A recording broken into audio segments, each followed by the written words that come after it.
Welcome, friends, back to the Hangar Bar. We are super excited to have you with us. Welcome, welcome. This is an exciting couple of weeks for you all. Because, for everybody. Well, for everybody, us too, but we're just getting back. Yes. So we're kind of in decompress mode. Mm-hmm. But you all are just starting vacation with us. Yes. Right? So this episode is going to be all about our world part of our trip. Yes, this is the land portion of the land and sea vacation. Yes. So Candice, to open this one up, let's give everybody your favorite thing that you did in the Disney World universe this trip. My first visit to GEO-82. Yes, I was going to say the same thing, you stealer. Well, we can have the same... No. You're so dramatic. That's what I get paid for. Oh, you're getting paid for this? Yes. Thank you, Patreons. Yes, thank you. Patrons, not Patreons, patrons. As a patron. So yes. Well, you'll hear much more about GEO-82, but I think we universally agreed that that was by far the best thing that we did on this trip. I would say 1A is our room location at the Poly. I would agree with that.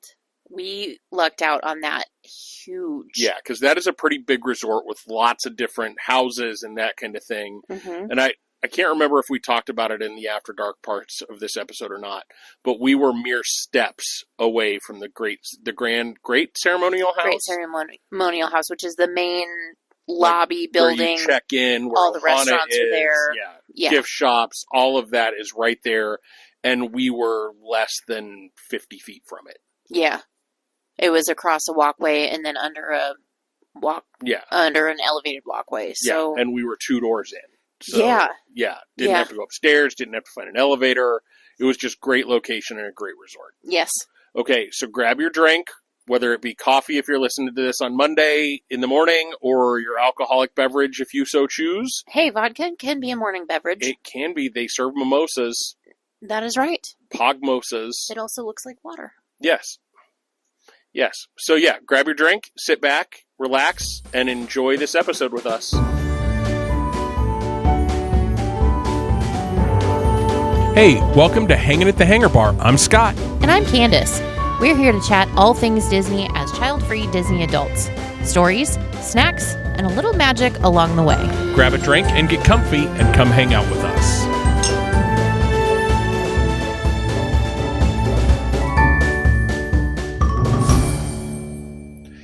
Hey Candice, welcome to day 1 of Disney After Dark. Thank you. It's an exciting day. It is an exciting day. It's been a wonderful day, but it's been a long day and a very early day. Yes, I am beat. Yes. Beat. But not in a domestic situation. No, she does not beat me, unless I deserve it. Hey. So today started at 3 a.m., not p.m. Correct. With a getting up to get ready to get out the door and get on a couple of different airplanes. Mm-hmm. And where did we end up? Orlando. It would be such a shock to people if it wasn't Orlando. Like, yeah, where did they go? If it wasn't Orlando, where did they go? Why are they talking? So we made it to the resort about 2 o'clock, 2:30-ish local time, right? Mm-hmm. And our room wasn't quite ready yet. Right. Where are we staying, Candice? We are staying at the beautiful Disney's Polynesian Village Resort. We are, and it is fantastic here. Mm-hmm. Like, we walked into, well, we'll get to the room in a little bit, but the vibe here is just immaculate. It is. It's like fancy, but not like pretentious fancy. Right. Exactly.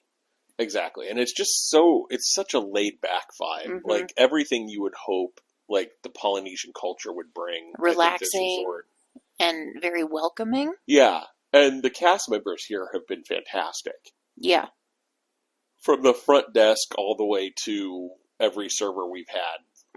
here has just been fantastic so far. Yeah, 100%. And living in true hangar bar fashion, we have had quite a few cocktails already. Shoo. But some good ones. Yes, for sure. So let's start with, we got a car from the airport to the resort. We got here, checked in, dropped our luggage off at the bag services because our room wasn't ready. Then where did we go?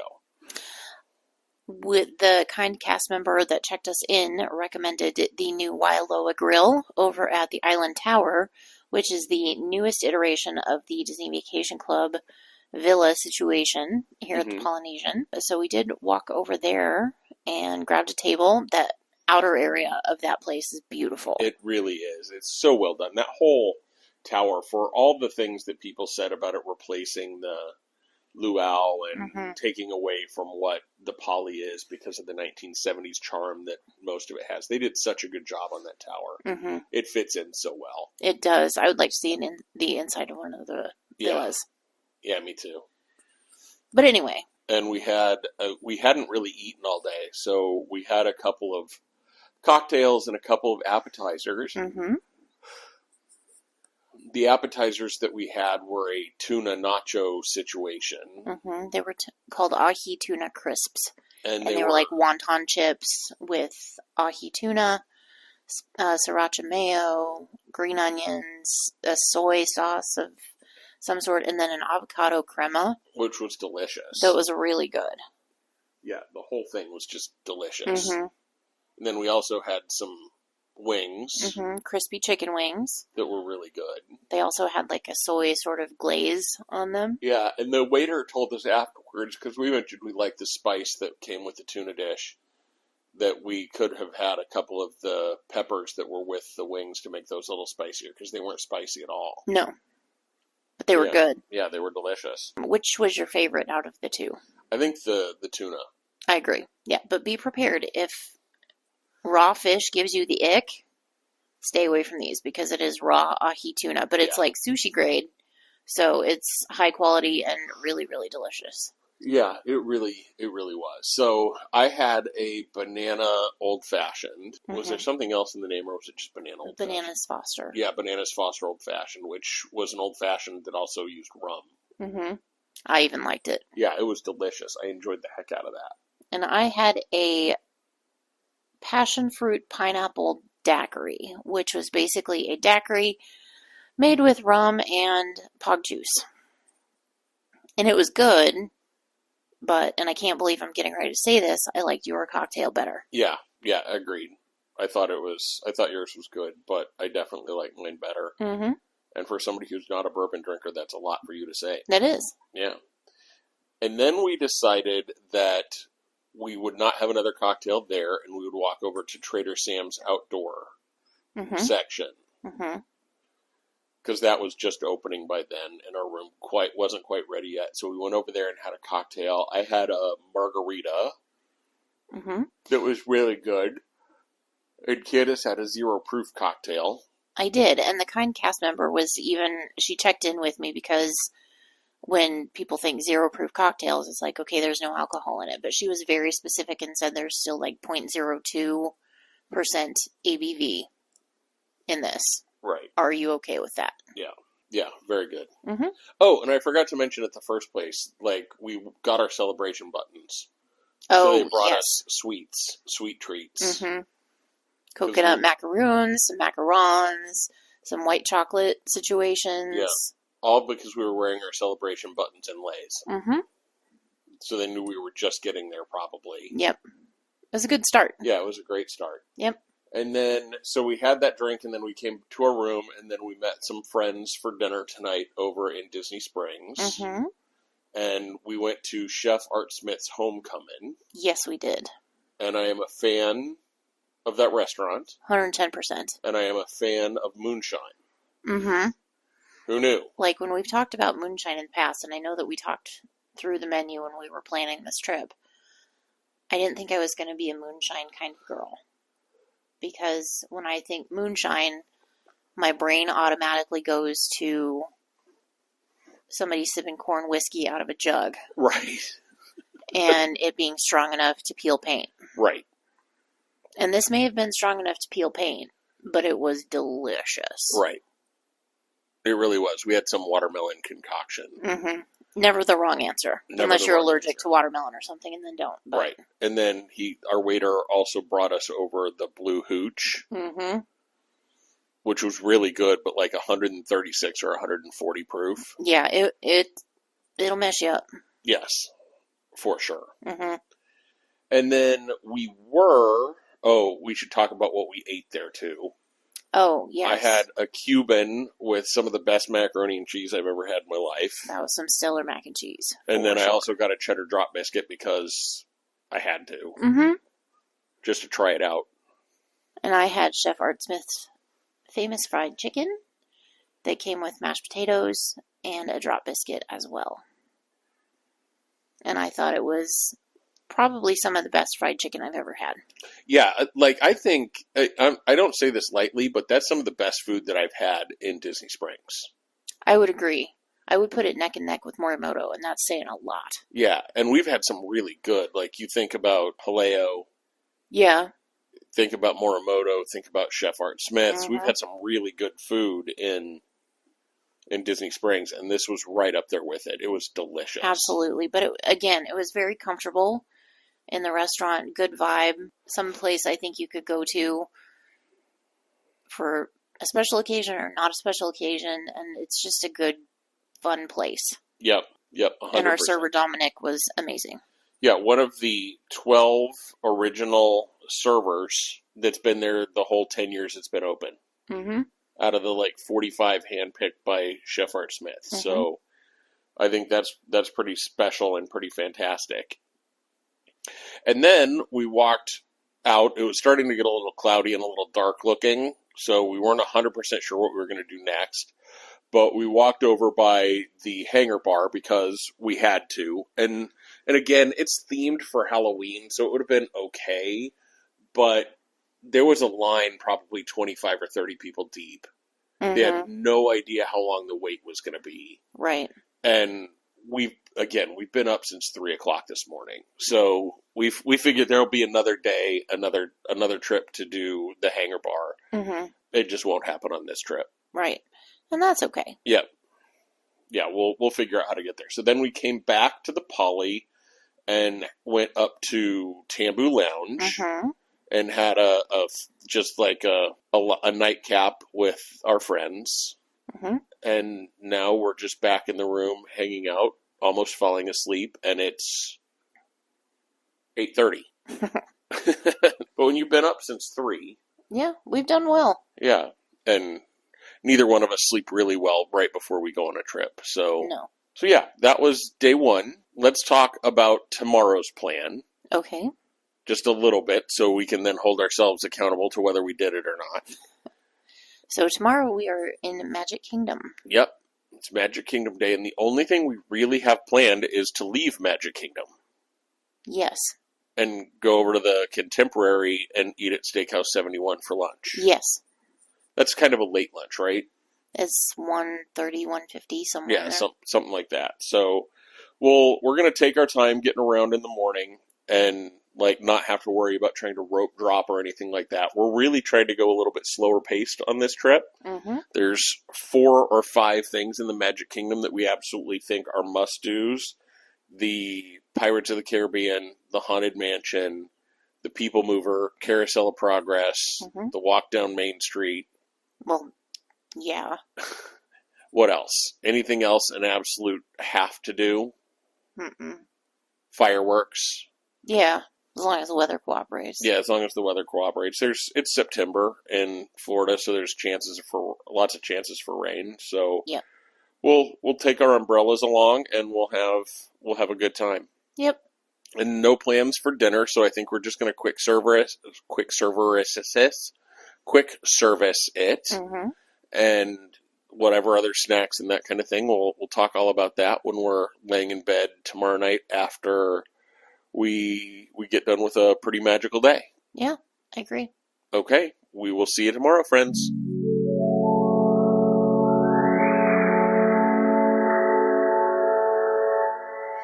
Okay, Candice, day 2 of this fantabulous vacation. Yes. Today was epic. today was an epic day. Yes, it was. We learned some things. We did. We learned some that things. You can have an epic day in Magic Kingdom without walking 30,000 steps. Yes, we learned that you can have an epicer day. Epicer? Epicer.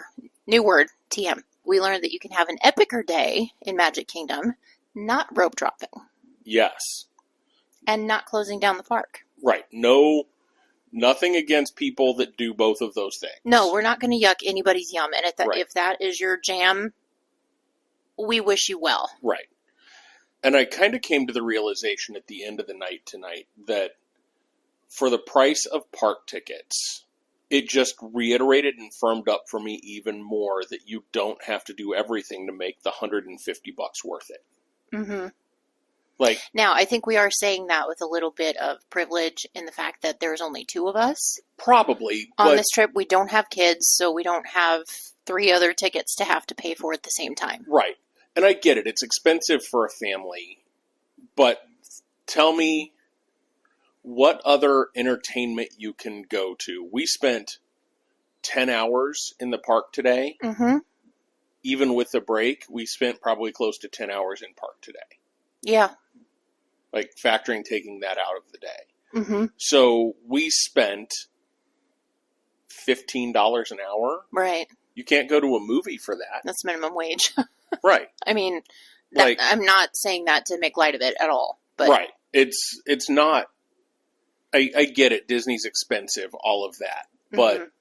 and they nickel and dime you for everything in the park, and waters are $6 and yes, all of that. But once you've tasted Florida water, you have to pay $6 for a water. Or 11 in the case of the Evian. Yes, that was at lunch. Yes. After we had a full glass of Pirates water. Which we figured that out too, but we'll get into that as Yeah. we talk more. Yeah, okay. So let's start at the beginning of the day. Mm-hmm. We had such a long day yesterday that we just said, you know what? We have 4 or 5 things that we have to do in Magic Kingdom. Mm-hmm. We have a lunch reservation, so let's just sleep in and take our time. Mm-hmm. So neither one of us woke up until like 8:30 this morning. And it was really nice. It really was. It was pretty fantastic. And so by the time we got showered and around and dressed and went over to Captain Cook's and filled our water bottle with, again, more pirate water and made it to the monorail, it was probably 9:15-ish. Mm-hmm. And park early magic hours for resort guests started at 8:30. Park opened at 9. Right. So we didn't walk through security until 9:30, 9:45, something like that. Yeah, and it still wasn't terribly crowded. No, I didn't think it was crowded at all today. No. Until fireworks, but again, well, but I think that was situational. Yeah. Yeah. Anyway. Yeah, so it was just all in all a pretty nice, relaxing way to start. And we'll refer to rope dropping as when we get into the park, even though that's not the official definition of rope dropping. Right. But what we rope dropped was, we've always wanted to try the waffles from Sleepy Hollow. Mm-hmm. So we decided for breakfast we'd just start at Sleepy Hollow and get a fruit and whipped cream and powdered sugar waffle. Mm-hmm. And then... And a cold brew. And a cold brew for Candice. And yeah, and it was okay.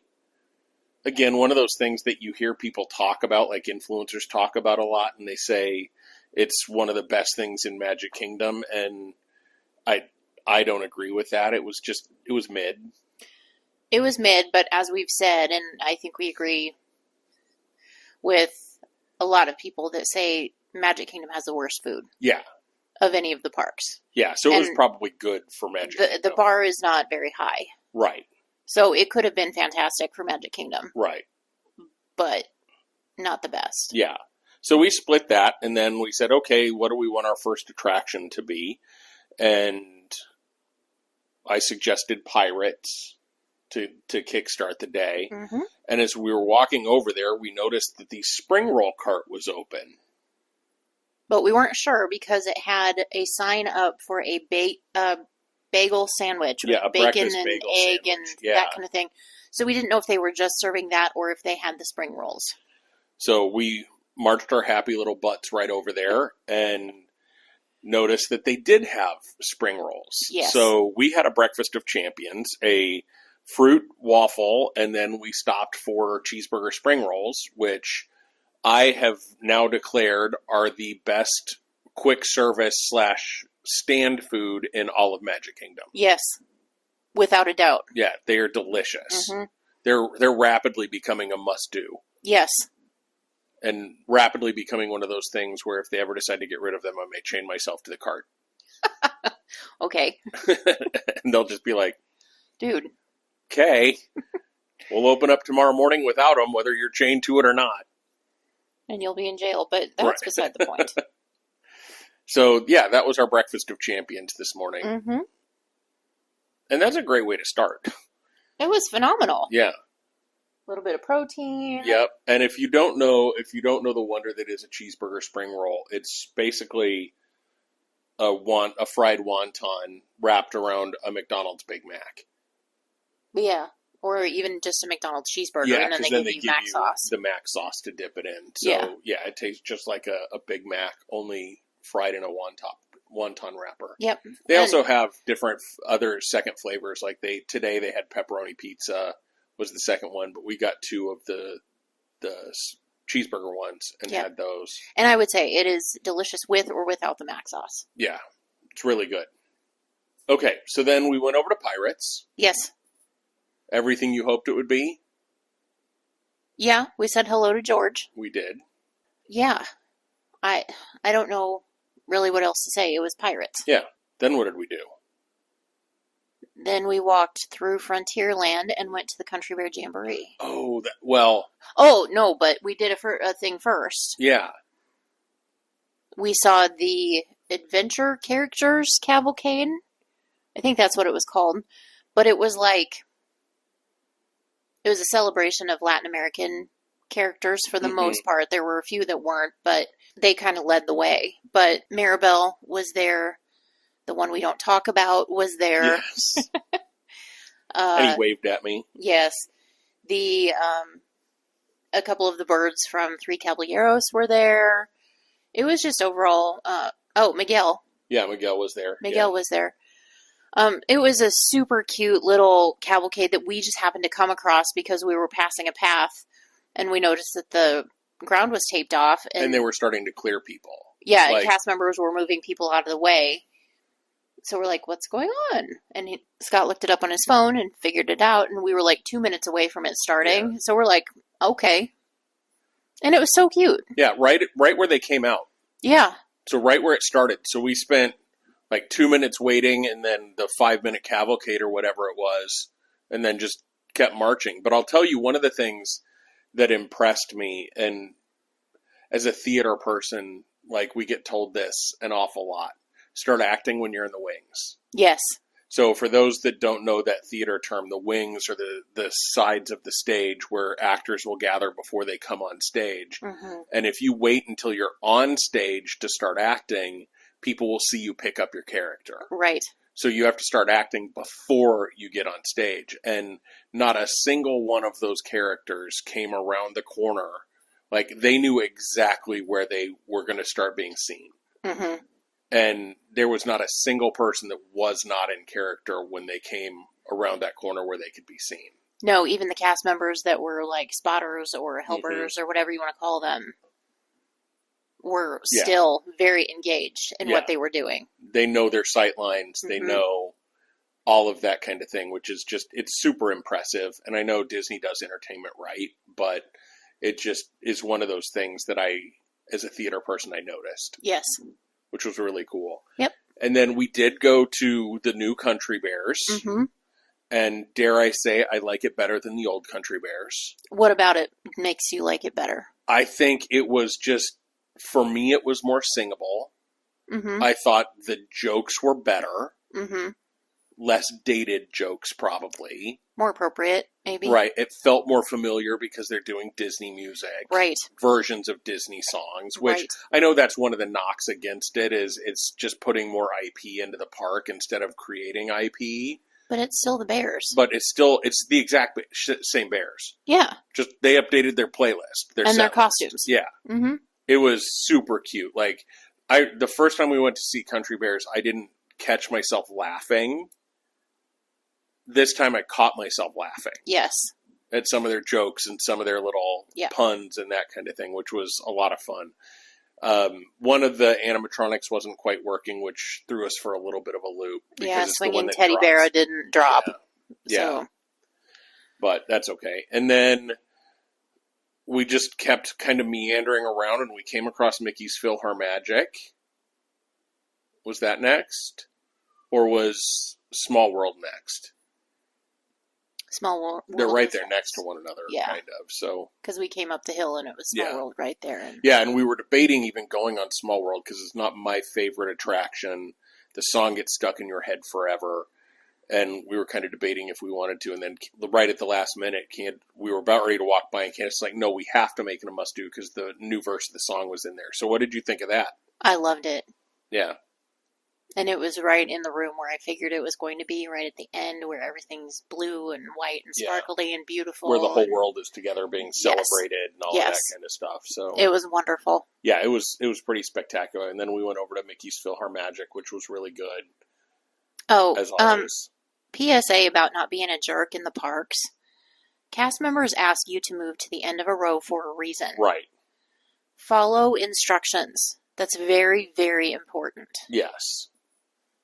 Yeah, 100%. Like today, like cast members are the magic. Yes, they are. 100%. Yes. And we thanked almost every cast member we saw. All of those kind of things. So but people kind of ruin the experience because, and I think this is where I started thinking about the whole cost structure thing a little bit and how people always complain about it being so expensive, and Disney trips are so expensive that you have to get every minute out of it. And your experience is the only one that matters. Right, and your experience is the only one that matters. And it drives me nuts. Yep. Because they're sitting there saying, move to the end of the row to make room for everybody else. And then what do people do? They just sit down right in the middle in a 3D show that doesn't matter where you sit. Because there's not a bad seat in the house. No. And, yeah, it's just, again, don't be those people. But Disney is still magical enough that I ignore those people for the most part. Mm-hmm. I let them annoy me for 2 seconds and then I move on with my day. Well, clearly not, because we're still talking about it, but... Well, that's for the benefit of our audience. Right, for science. For science. Okay, and then after that, we left the park. We did. Yeah. Oh, one other thing. I'm officially a pin person now. Yes. I've officially purchased my first pin. I have pins up on my pin board at home, but I officially purchased my first one. And it's a good one. It is. It's Walt and Mickey, and it says it's kind of fun to do the impossible. Mm-hmm. So it's a good pen. It'll look good above my desk. Yep. So yeah, that's good. So what did we do when we left the park, Candice? Well, I was going to walk to the Contemporary because that's where our lunch reservation was. Mm-hmm. But then you reminded me that just steps away was a monorail that would take us right there. So we went and got on the monorail and rode over to the Contemporary and had Steakhouse 71 for lunch. Yeah. And how was that? It was delicious. What'd we eat? Well, we decided to be sharing and caring. Yes. So we split a shrimp cocktail, which I don't know that I would buy again. It was delicious, but I don't think it was worth the price. Yeah, it was $17 for 5 shrimp and some cocktail sauce. Yeah. And there was nothing special about either the shrimp or the cocktail sauce. Right. And then we also split a delicious iceberg wedge salad, mm-hmm. which I would probably just get that. Yeah. That was amazing. Yeah, and it had bacon and heirloom tomatoes and blue cheese and... hard-boiled eggs and pickled onions and really all kinds of delicious... And there was a kind of a garlic ranch sort of situation. It didn't taste like straight ranch, but it was a garlic sort of really good dressing. And then we split the infamous stack burger, mm-hmm. which I'm still saying best burger on Disney property. I would agree with that. I don't know what makes it so good, but it is so delicious. And our server, Bethany, was just a gem. So we probably should go back and talk about the water situation, since you brought it up previously. Yes, twice. Yes. So Florida water tastes awful. Horrible. Disney treats the water so that it doesn't taste like swamp, but it tastes like something else. And it took us a while to figure out that what it tastes like is how pirate water smells. Pirates of the Caribbean water. Yes. Yes. So the secret to that is the chemical known as bromine. Mm-hmm. So we think that it's being treated with bromine, and that's why it tastes that way. Yeah. So after that, we did kind of look around a little bit, and one of our neighboring tables had a bottle of Evian on their table. And we requested that we have Evian as well. Yes. And Bethany hooked us up. For $11. Well, yes, but that way we drank water. Yes. We also had delicious iced tea. We did. And then we had a delightful, what was the name of it? Popcorn creme brulee. Yeah, it was like a caramel popcorn creme brulee. Yeah. And that was really good. And I was a little nervous because I thought it was going to be super stupid sweet, but it was not. No. And the base of it was not like a graham cracker crust. It was almost like a white chocolate crust of some sort, which was really good. It was a unique base to the creme brulee. And it wasn't served in like a ramekin. No. It was... It was turned out onto a plate. Yeah. And that was really, really tasty. And then they brought us a little anniversary treat. Like a little chocolate cake with whipped cream. So wear your buttons, people. Wear your buttons. Yes. Celebration buttons are very important. Yes. And then, as we were having lunch, we talked about what we wanted to do, and there were a few things left that we wanted to do at Magic Kingdom. So we were debating on going back to the park, and then I had the idea that since our hotel, our lovely hotel, is right here on the monorail loop, that we could come back and rest for a bit, and then head over back to Magic Kingdom for the evening. Yeah. Best plan ever, if I do say so myself. Yeah, it worked out really well. We came back, we relaxed in the nice, cool, air-conditioned room, and yeah, just Candice took a nap. I just sort of sat around and stared off into your phone? Into my phone, but just kind of spaced out for a bit, put my feet up, and then 4:30ish, we headed back over to Magic Kingdom, and we waited out most of the afternoon rainstorm while we were resting, but when we got over there, it was still raining a little bit. So that's another hot tip. Pack umbrellas. I think they're superior to ponchos. 100%, and everybody needs one. Yep. Pack little umbrellas for everybody, because you don't have room to pack a great big golf umbrella that covers everybody. No. So bring like an umbrella that's sized for each individual and just have that for those little afternoon rainstorms. Oh, speaking of, I need to get those out of the bag and let them dry. Probably. So we can take them back tomorrow. But yeah, I think that's a good tip. So we walked down Main Street USA. I don't mind being there in the rain because like walking paths were clear. People were trying to duck out from the rain while we had our umbrellas and were again walking our happy rear ends where we wanted to go without much fanfare. And we went over to Tomorrowland. We did. And we jumped on the PeopleMover. Yay. Which the soundtrack for that, with everything that's down right now or under refurb in Tomorrowland, is just, it was a different experience. Yes, it was. Just parts of it were lots darker and like less narration because they weren't talking about the attractions and that kind of thing that were there, but still a lot of fun. And then we did another thing we've never done before. We gave the little finger twirl motion and asked to go around a second time, and she just nodded, and we just stayed on and went around and rode around a second time in a row. So the only thing we did twice today. Yep. And we didn't even have to wait in line twice. Right. Then what did we do when we got off the second time? Then we walked over to Carousel of Progress. The Peach. Still my favorite attraction in Magic Kingdom. Yeah. It was pretty good. Especially now that they've redone the seats in there and that kind of thing. Yeah. It was funny. I had my first witnessing of two different people actually taking full-on naps. Mm-hmm. Like, slumped down in the chairs, head tilted back, supported, so they, like, full-on asleep for the full 20 minutes. Yep. Like, they shut the lights off and these people crashed out. It was kind of hilarious. So I get it.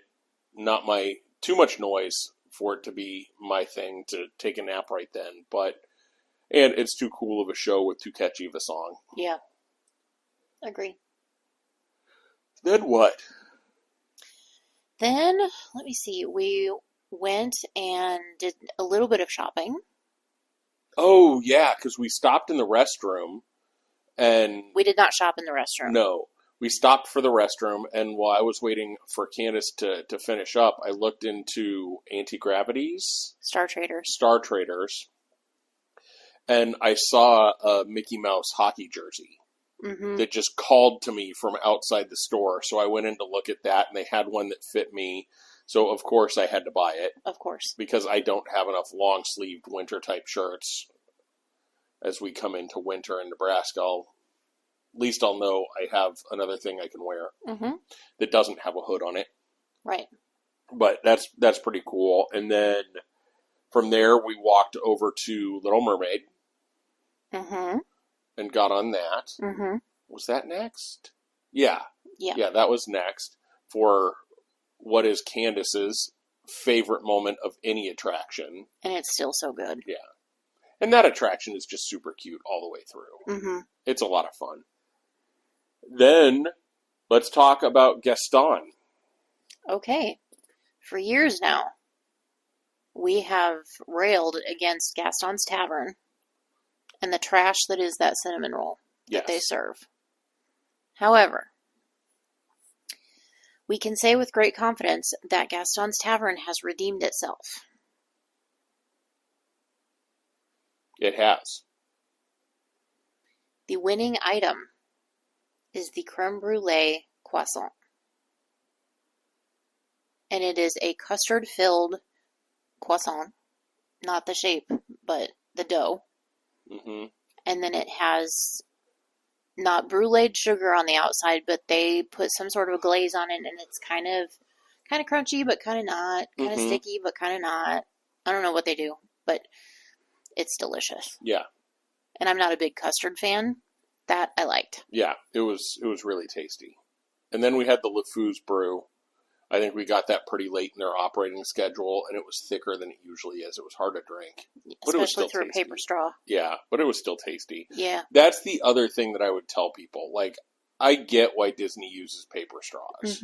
I'm fine with them not using plastic. Yes. But as a guest, I need to remember to pack my own straw. Yes, they make silicone reusable straws that you can get for very inexpensive. Yeah. So just do it. Yeah, bring those along. Or I think the ones we have are metal and silicone both that are super easy to clean. Yep. All that kind of thing. So do that. And then we left Gaston's, and that's when we went over to Haunted Mansion, right? Yes.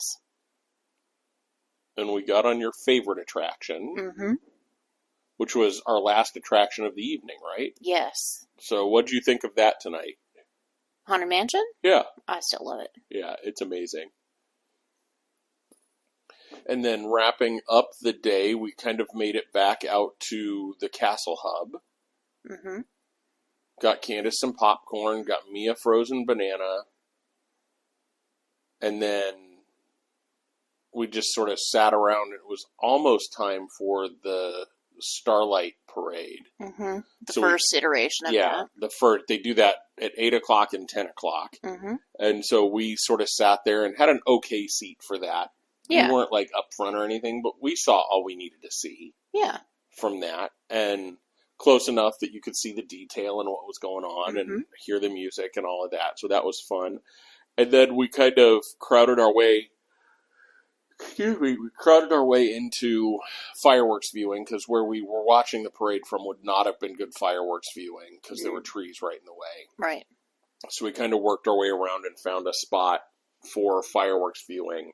And let me tell you, like, you can tell where Disney has taken the chance to cut some cast members. Right? I don't want to say they cut staff members. They chose to not have cast members stationed in some places where maybe they used to. Right. Like, Candice and I camped out in a place that was probably officially supposed to be open as a walkway. Mm-hmm. And we were clear back up against the wall and fence, so I didn't feel bad about it. Mm-hmm. But 10, 15 minutes before fireworks started, like, that whole space filled in, even though people were still trying to use it as a walkway.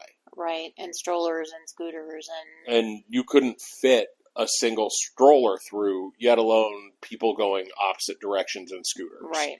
And, like, people were getting frustrated, and then because people were lined up on the wrong side of the line, everybody thought they could be.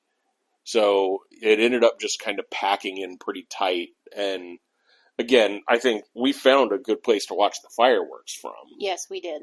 But it was, again, I think that could have been helped by having Disney cast members sort of say, this needs to stay a walkway. Right. At least maybe they close it off and make it not a walkway 5 minutes before the show. Right. So people can kind of filter in. But that was really my only complaint of the day, was just that one little space. And again, that's proximity based and just one little situational based.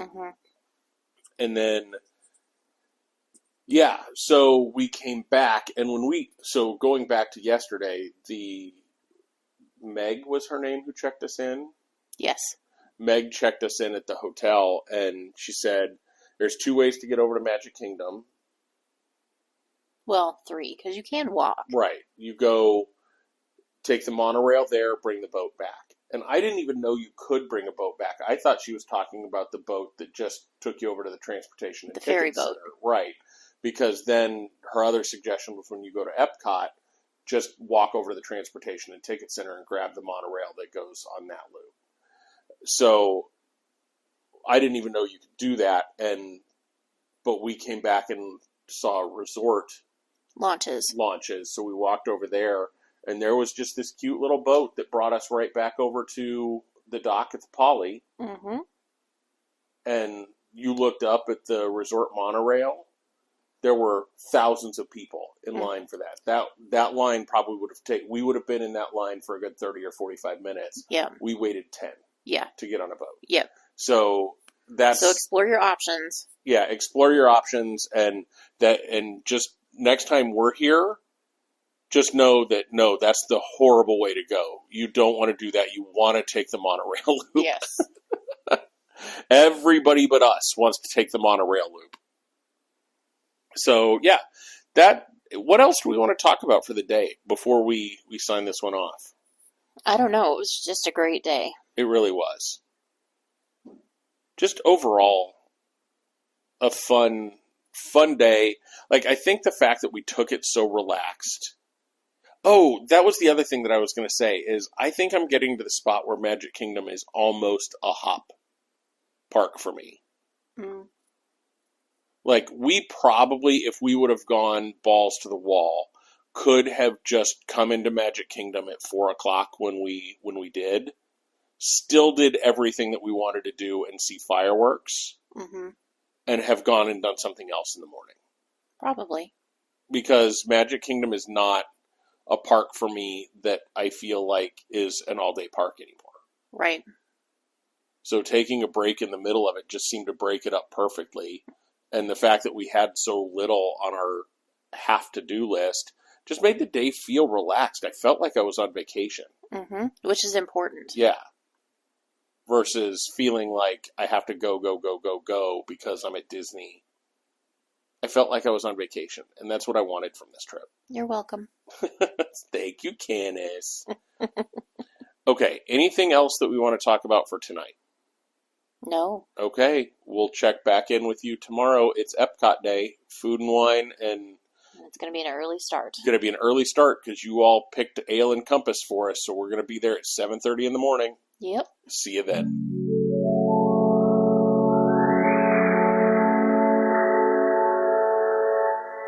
Well, hello, Scott. Hello. We are back with another portion Yes. of Hanging at the Hair Bar After Dark Disney Edition. Yes. Disney After Dark. Dun dun dun. Dun dun. Dun, dun. So today was our Epcot day. It was, and it started with what the fans chose. Yes. So we went to Ale and Compass over at the Yacht Club. They actually opened at 7:30, so we were one of their first reservations. And tell us about the experience. It was good. I don't know that it was as good as what I remembered it being. Okay. But it was good. Mm-hmm. It was fun. They made a big deal out of us being the first ones to be sat at a table. They were fighting over us, which was kind of fun. But our waitress was extremely good. Mm-hmm. Like, we've had fantastic servers this whole trip. Yeah, shout out to Dana. Yeah, she did really well. And you're so good at remembering names. I'm like, yeah, that cast member in that one place did really well. Oh well, but so we sat down. We both did the accompaniment. Mm-hmm. Is that what it's called? Yes.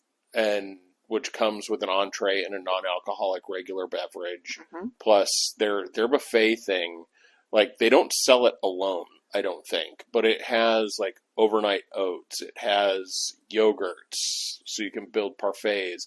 It has biscuits and gravy. It has not just any biscuits. Cheddar Bay drop biscuits. Cheddar biscuits. Yeah.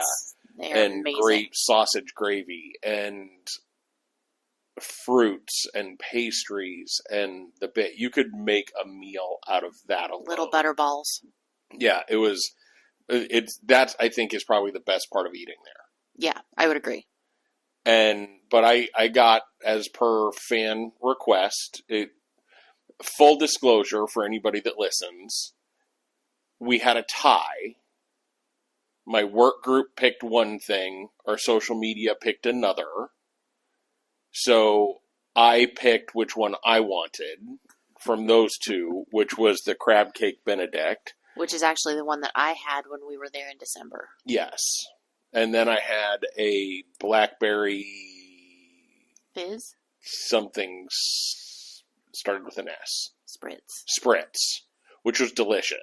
Blackberry orange? Spritz. Maybe. It had wine and all the bits. Yeah. It was really good.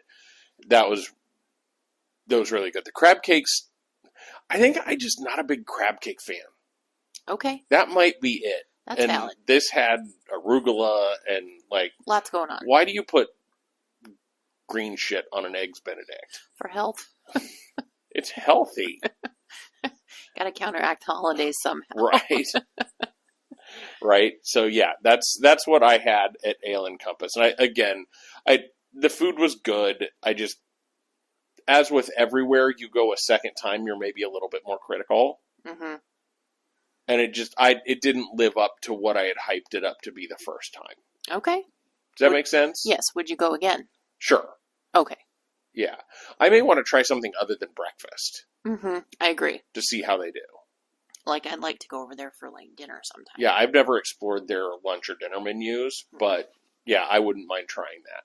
Yeah, and I also had the breakfast continental accompaniment, but my entree was a steak and a poached egg, which was very good because it also had the hollandaise sauce on it, and then it had a hash of potatoes, onions, and sausage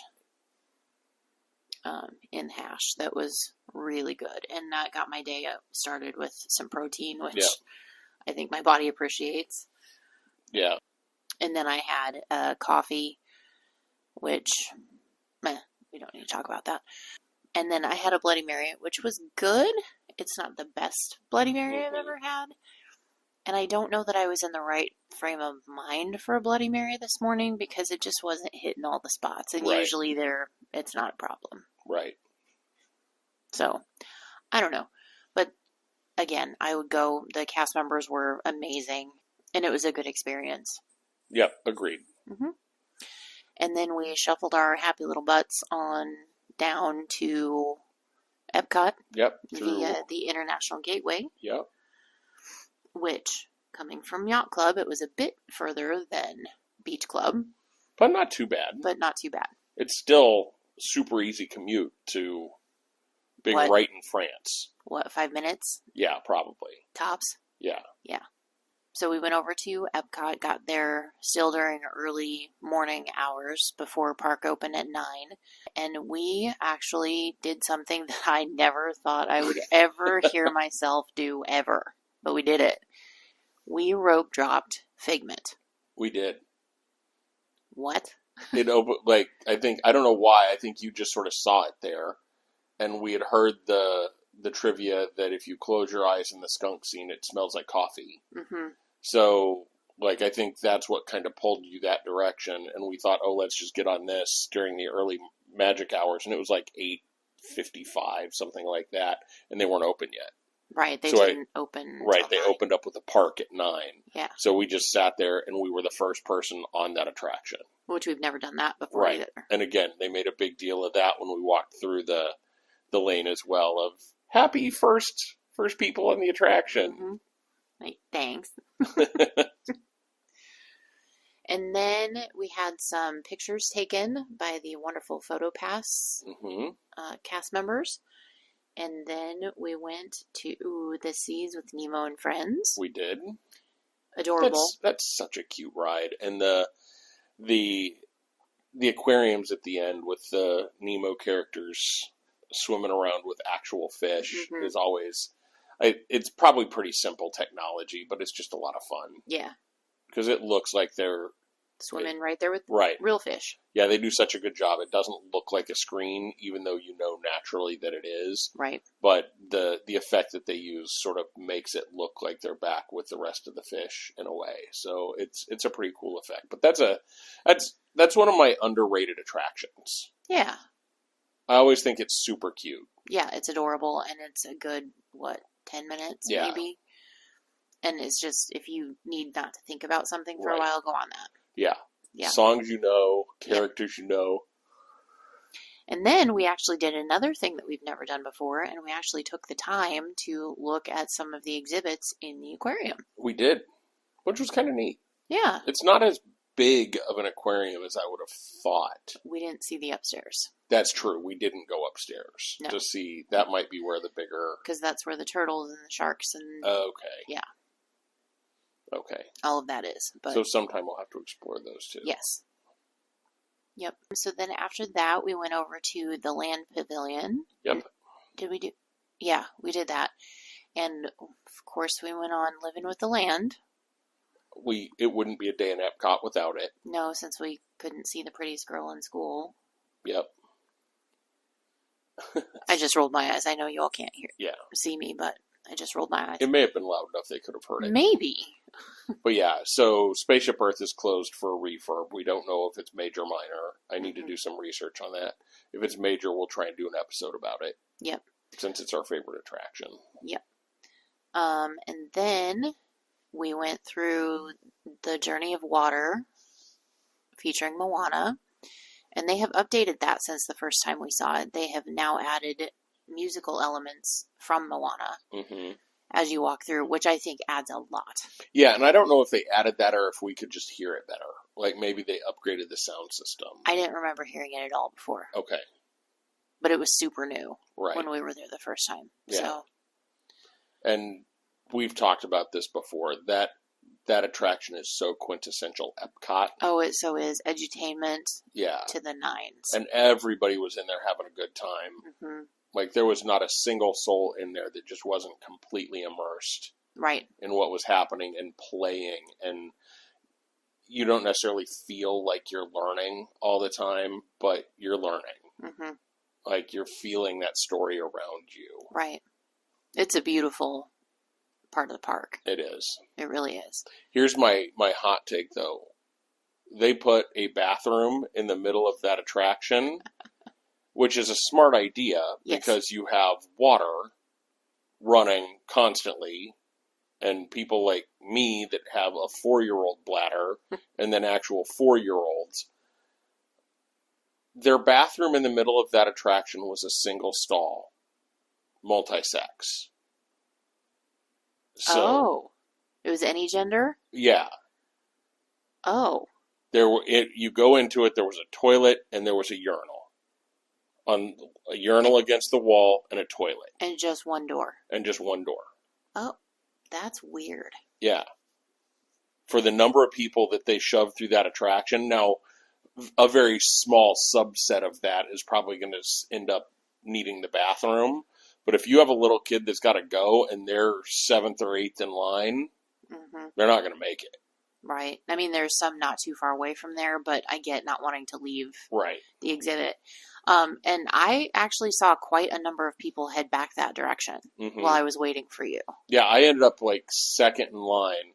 By the time I came out, there were like 4 or 5 people lined up behind me, and I didn't take very long. Yeah. So that's my hot take. They should have put more bathroom in. I agree. Even if it's just like 3 stalls for each gender. Yeah. That would have kept people moving a little bit better, I think. Yeah. Space concerns, all of that. I get it. But I can still nitpick. You can.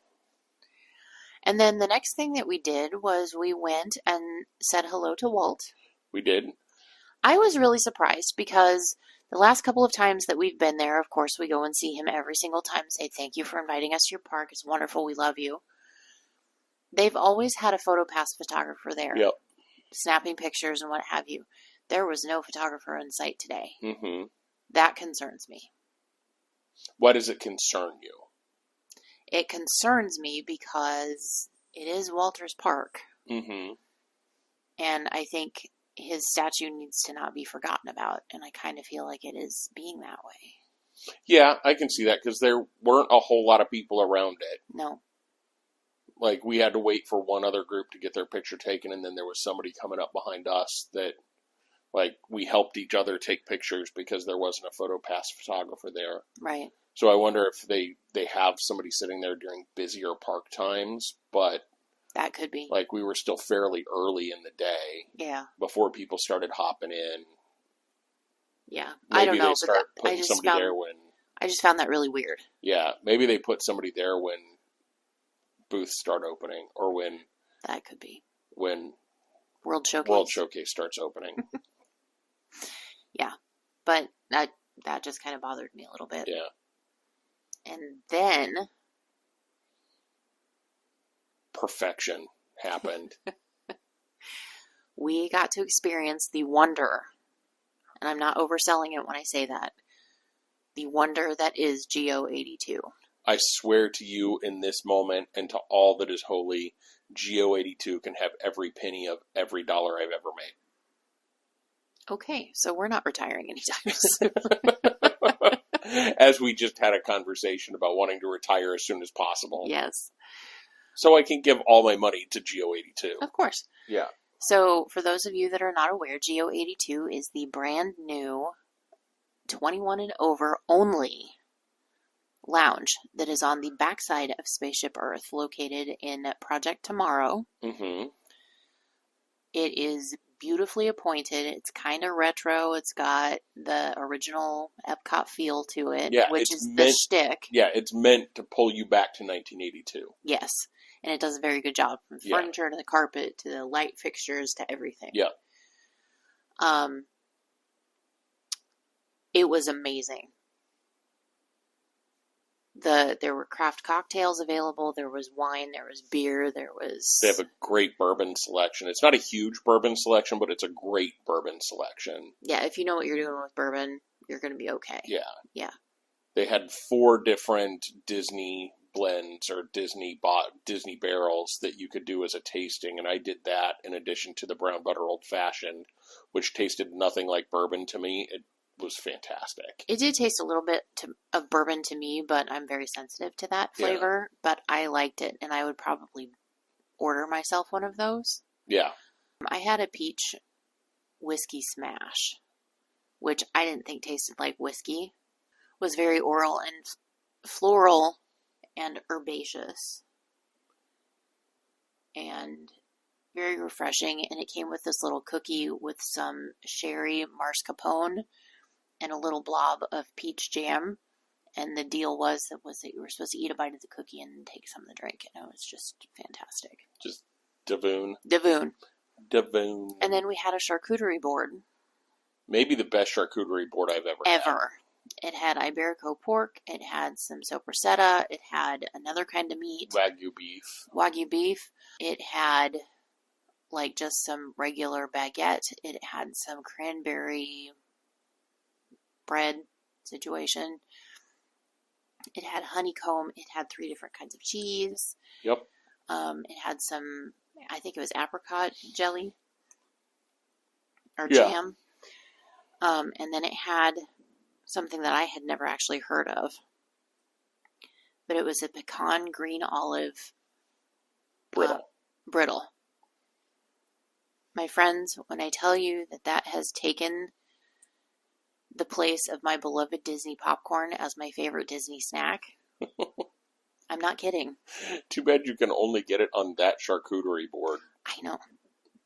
In that one location. I know. You can't go buy that from any cart sitting outside. But I did make my wishes known to our server. Yes. Who was fantastic, by the way. Yes, he did a good job, too. Mm-hmm. But we... Oh, go ahead. They also gave us a pour of Prosecco for our anniversary, which was very nice. And then we got a souvenir from there. We did. What did we get? We got a wine stem, a GEO-82 wine stem, and then a GEO-82 highball glass. Mm-hmm. That the pattern on them are reminiscent of Spaceship Earth. Yes. That geodesic sphere kind of look. Mm-hmm. So those are kind of awesome and actually led to one of my most disappointing customer service experiences at Disney ever. Yes, and that thing's going to stick with me for a while. Yeah, like when we fill out the survey, they're going to hear about that. Yep. Go ahead. We are leaving for a cruise tomorrow. We did not want to take 2 breakable glasses with us in luggage that's already packed pretty full. Yes. Like to the point of on the cruise ship, we may have to buy another suitcase. kind of full. So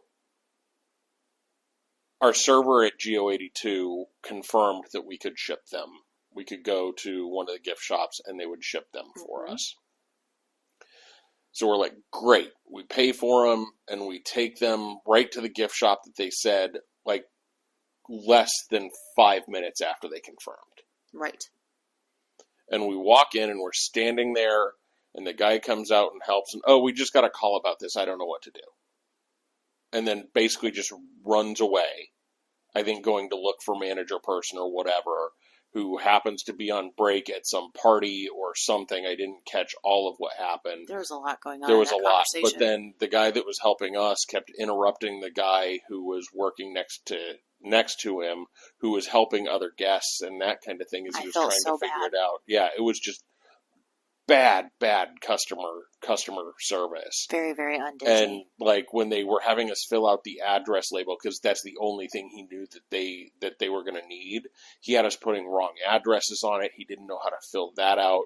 And I'm like, at some point, you've got to just say, I don't know how to do this. It was our suggestion to be like, do we need to come back later? Mm-hmm.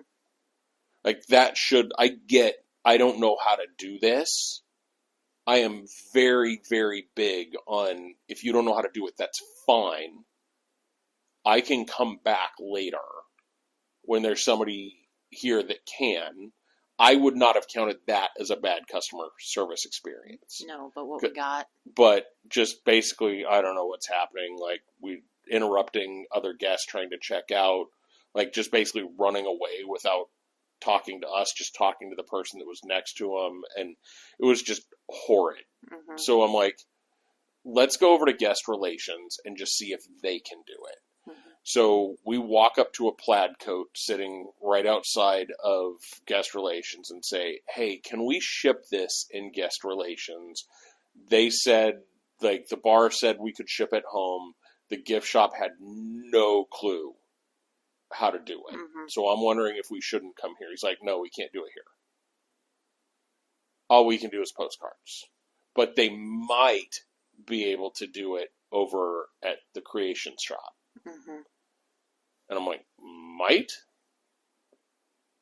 He's like, yeah, they're our biggest gift shop in the park. So if not, you'll have to take it to Disney Springs. And I'm like, the hell I will. But so didn't offer to call and find out or right. anything like that. It was just very send me on my way. dismissive, very, Right.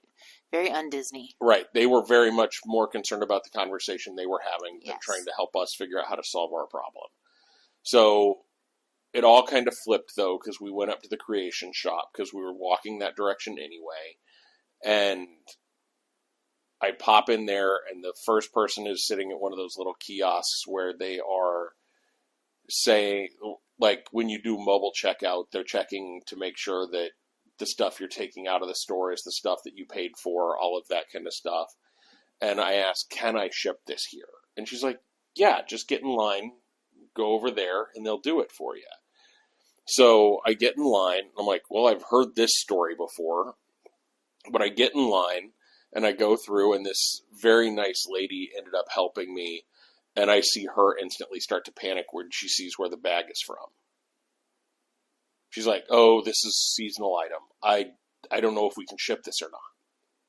I'm like, here we go again. But she's like, give me just a minute. I'm going to call somebody and find out. She just walks like a station over, picks up the phone, talks to somebody. She's like, I don't know if I can do this. My manager's on the way. Great. Fantastic. I'm here. She and I are talking a little bit. She notices my anniversary button is smudged. So in an effort to try and not make it awkward, she gets me a new button, writes on it, puts tape over it so it doesn't smudge again. Like all the things you would expect from Disney service. And the manager comes over and she's like, yeah, this is kind of new for us. GEO-82 doesn't do the same payment system that we use. So, like, even when she called, I was like, oh, I don't know that I know. And then she said, I remembered one email that we got. And so she ended up having to call over her radio to be like, okay, is this how I do this? And they basically had to return the item off the receipt and then post it again on their payment, on their system, and then tack the shipping and handling on top of it. Mm-hmm. But while she was doing all of that, the first lady in that sort of helped me was packing the bag with paper and wrapping it all up in another Disney bag so they could staple the shipping label and all of that to it. Once the manager got there, I was in and out in less than 5 or 7 minutes. Yeah. Like that redeemed that entire experience. If I had to take that bag one more place, I would have been pissed. Mm-hmm. If they would have said the only way to do this is Disney Springs, I would have been like, okay, I'm just going to take it back to GEO-82 and return it. Yeah. Because I'm not taking it on the cruise ship with me. No, not unprotected. Right. So, but they figured it out. We got to the right place, and I get it. Service, you even know this from your class, service failures happen. They do. It's a matter of what happens after, and it got right. So, in my eyes, Disney got it right in the end. It's probably our responsibility to let somebody know where the service failure was, though. Mm-hmm. And think about, like, with you and I both having a big history in service, mm-hmm. how understanding and kind we were in that situation, right. and how that may not have been the case with everybody. And I'm not saying that to toot our horn, right? But I'm just saying that cast member that we dealt with the first time around could have been absolutely annihilated by somebody. Yeah. Yeah. It was just not. It wasn't good for anybody involved. Right. Candice even made comment like, there's a reason that kid was working in the smallest gift shop on property. Mm-hmm. Probably both of those kids. Yeah. Neither one of them were kids, but to us, they were to us. Everybody to us is kids anymore. Remember, we're celebrating milestone birthdays while we're here. Yes. So yeah, it all got resolved. We figured it out, mm-hmm. and then Candice did her hero's duty of the day and helped find a lost child. Well, I didn't help find him. I helped. Okay, so we were sitting, kind of relaxing inside Connections Cafe, right? And because we didn't have time to do anything else before our lunch reservation, right? So we were just getting in the air conditioning and. We got a piece of the Baumkuchen from Connections. Yeah. Which got better the more we ate, which I don't understand, but... Yeah, and spoiler alert, was the only festival food we ate. And we'll tell you why in a moment. Right. But there was a family a few tables away from us that had 4, did I tell you? 4 or 5. 4 kids under the age of 5. And all of a sudden I see the parents freaking out because the little boy that's been running around making a big old ruckus is nowhere to be found. And they're freaking out, and then some other relatives come in, and I've absolutely never seen anything like that in my whole life, not on drama, because like the guy comes in and he's like, I can't find so-and-so, and the other guy actually jumped off the floor and goes, what? Like, oh dear. Because raising your voice is going to help in that moment. Right. So they kind of scurry, and I'm like, okay, the smart thing here is to find a cast member. And I found a cast member, and I let her know what was going on, what the little boy looked like, and sent her over to talk with parents. And she went right away to go get a manager. By the time she had the manager, which wasn't long at all, they found the little boy and all was well. And this was all over the course of probably 5 or 7 minutes total. Right. But I'm like, because I told Scott, I even remember when I was at Disney Institute, we scoured the Contemporary Resort for a lost child. And that ended up as well also. So, but I just couldn't know what was going on and not do anything about it. And in that moment, here's a tip. Your best bet is to find a cast member, because my guess is they all have at least basic training in what to do. If this happens, then this. Because safety is key. Key number 1. Right. So even down to the janitorial staff, they get trained on if this, then this, and it goes through. That person knew exactly who to go contact, brought somebody a higher level over, said they both had radios going, ready to put out the all call.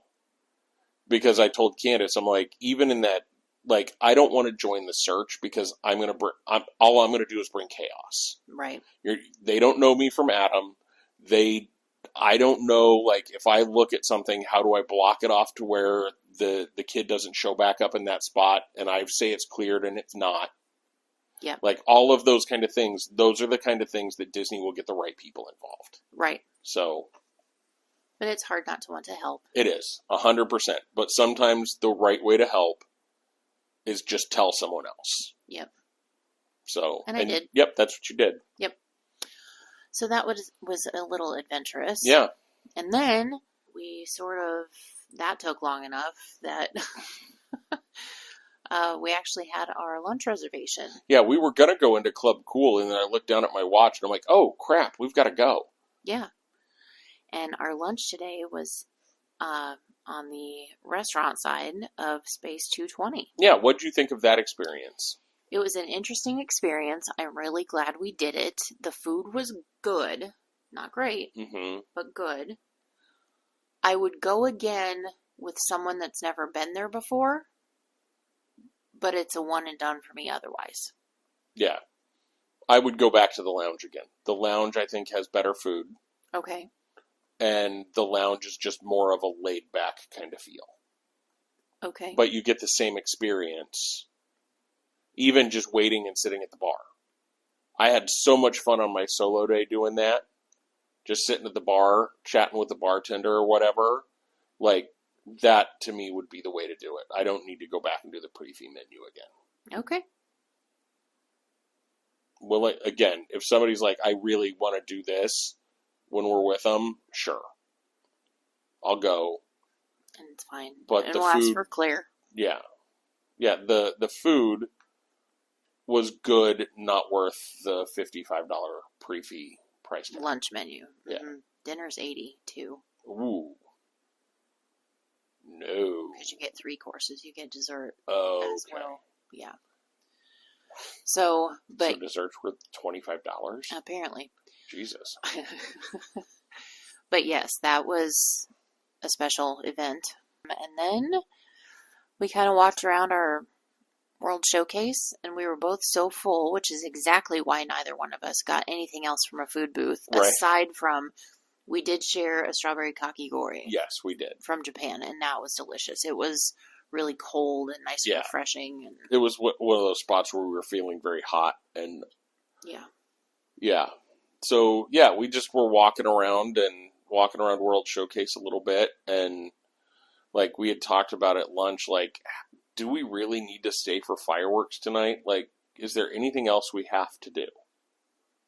And the answer to that was no. No. And knowing full well that we have another early day tomorrow because we are having breakfast before we head to the ship. Right. So breakfast reservations again at 7:30 in the morning. Now, we don't have to get up quite as early because our room is a mere 50 feet from the Great Ceremonial House here at the Poly, which is pretty fantastic. The location of this room is prime. Yes, I agree. I love it. We are in the Yui building, which, as Scott said, is steps away. Yeah, it's fantastic. I love the location of our room. Yeah. And so, like, for a 7:30 reservation, we need to leave our room at 7:20 versus leaving our room at 6:50. Yeah. So. Yeah. Yeah. So that will be good. And then we just came back and kind of relaxed a little bit. Yep. Scott got himself a Dole Whip float. I did, with a rum floater. Rum floater. We relaxed. It was a nice evening. We went out and sat on our little patio thing and listened to the soundtrack for Happily Ever After, which was piped into the property as the fireworks were going off. We couldn't see the fireworks, but we heard the bangs and the music, and it was wonderful. Yeah. So is there anything you would have changed about today? I don't think so. I think the only thing I would have changed was, I think we prioritized Space 220 when maybe I would have prioritized more festival food. Yeah, now that you say that, I agree. And some of that's like, I pressed you to do that experience. And now it's something you can talk to people about, right? Yeah. With your travel thing, you can now talk to people about that experience and what it was for you and talk to them about if it's right for them. Mm-hmm. But, so it was good from... It's for science. For science. It was good from that perspective. But again, we went through another year at the Food and Wine Festival without touching a single honest-to-God food booth. We did have the Baumkuchen. Yeah, but that came from the Starbucks. Okay. Like, that's not a food booth. That's a festival food at the Starbucks. Okay. But, yeah, and there were, like, we did 3 episodes on things we wouldn't skip. And we failed. We failed. We failed you, our audience. But I tell you, it would not have ended well had I tried to eat anything else. Right. Yeah, it was, and we just got to that point. It was hot. It was humid. We were just like, got to get up early. Let's just go back to the room. Oh, so we need to talk as well about how we decided to get back to the resort. Yes. So we were debating, do we want to drag all the way to the front of the park, hop on the monorail, go to the TTC, have to transfer, or walk from the TTC. Right. Or do we want to walk to the beach club or the yacht club and then grab a minivan back to the resort? Or do we want to take the Skyliner over to Riviera and then grab a minivan from there? So that's what we did, because I had not been on the Skyliner yet. And what did you think of the Skyliner? It was fine. There's parts of it that made me really, really nervous. It was fine. I'll leave it at that. So not your preferred method of transportation? It's probably my third. So you'd put it above buses? Yeah. Okay. Yeah, it's fun. I don't mind it at all. Yeah, it just, when it says coming in hot, they mean it. Yes, I do. Candice thought we were going to run into cars in front of us. A couple of times, actually. A couple of times, yeah. But we didn't. They got all that figured out in the first couple weeks to where they stopped running into one another.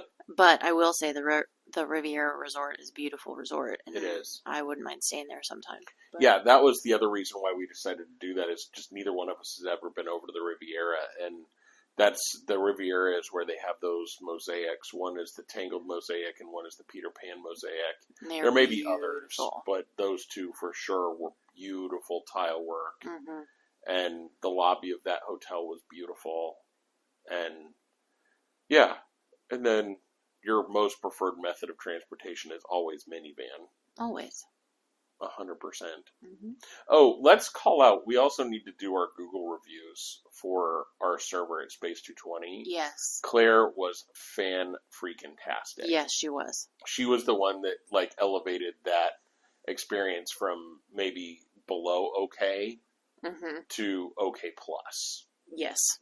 And just, like, she was one of those people that you just know is built for service. Yes. Like, if she's not in some sort of a service capacity, she's not doing herself justice. And she even said that. Yeah. She's like, this is what I love to do. Yeah. Like, good on you, sister. Yep. So before I go to sleep tonight, I'm going to go leave a review for her because she's in some sort of a contest. Yeah. We want to help her out. So, yeah. So it's bedtime, night before the cruise. Are you excited? So excited. Yeah. So breakfast tomorrow morning at Kona Cafe. Yep. And then taking a car or something to the port. We'll talk all about that when we get back to... I don't know how I'm going to edit this yet, but probably the next episode. Mm-hmm. Yeah. Thanks for listening, as always. Thanks for coming along. We enjoy this. And this is a great way for us to recap and kind of think through what the trip is like. And I think in future years, we'll be able to come back and listen to this. I still go back to our first After Dark episode and listen to that. And they're fun. This will be our way to sort of come back and remember the trip as well. So thank you for listening. Thank you for being a part. And remember, there's always a great, big, beautiful tomorrow. And we'll see you real soon. After Dark.